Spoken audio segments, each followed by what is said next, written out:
Hey guys, I've made some upgrades to the Tinker's Lantern and I wanted to show it to you while I still can. First off is the rope wrapped handle. So in my experimentation I realized that those wire handles, while fine and strong, aren't that comfortable, especially in the cold. So I used the drawstring from some sweatpants and I wrapped that handle, and this is like a polyester drawstring, so I assume it will weather well. And it's just twisted on there with a little bit of silicone glue over the top of it. It's pretty comfortable now. I also armored the two side panels because this back panel is protected now, which I'll get into in a minute. And the front panel is just a plain piece of glass, but the side mirrors I wanted to protect from accidentally banging into a tree branch or being dropped or something. So I used balsa wood panels from cigar boxes from my dad. Thank you, Dad. And these are pretty durable. So I feel like those mirror panels are reasonably well protected. And it doesn't look half bad.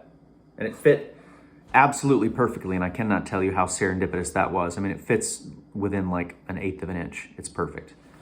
On the back, here's the original power supply right here. Here's my, I guess you'd call it like my signature panel. It said like, hey, I made this. This is a DeWalt drill bit case. Really, really tough plastic drill bit case, but I keep all my drill bits on a magnet strip. So whoops.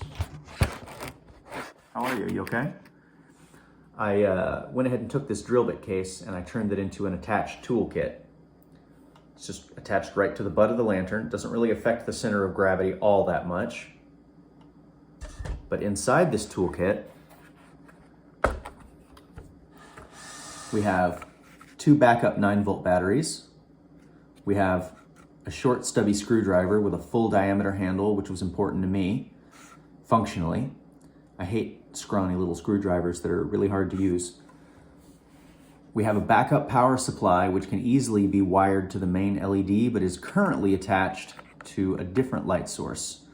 One last thing to show you in here is the emergency light. That's right. Wait, can I? There it is.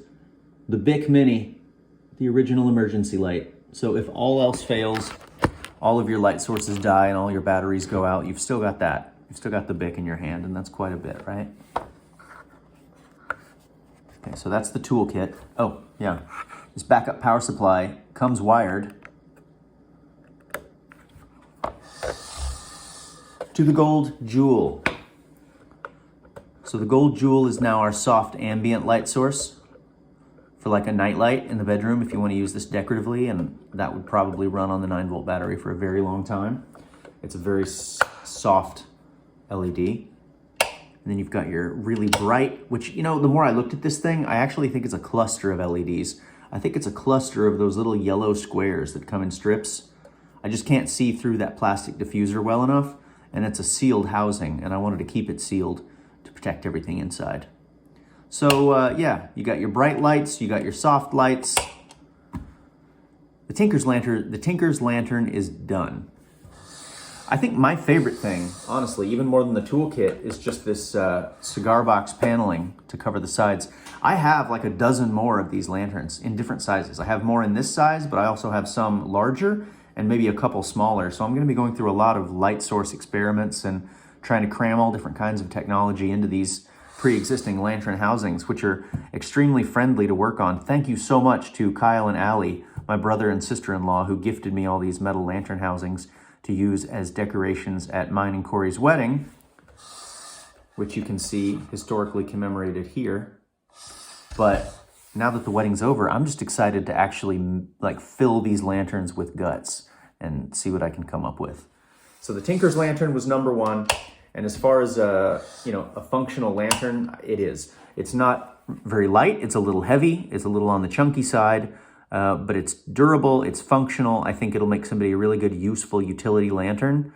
It's maybe not like the bedroom decor that most people would appreciate, but it would be great for like going out to take out the trash at night, or maybe you keep it in the garage as a backup light source in case the power goes out. Runs on 9-volt batteries, which I believe are like the king of the pocket batteries. And that's it for now. See you later.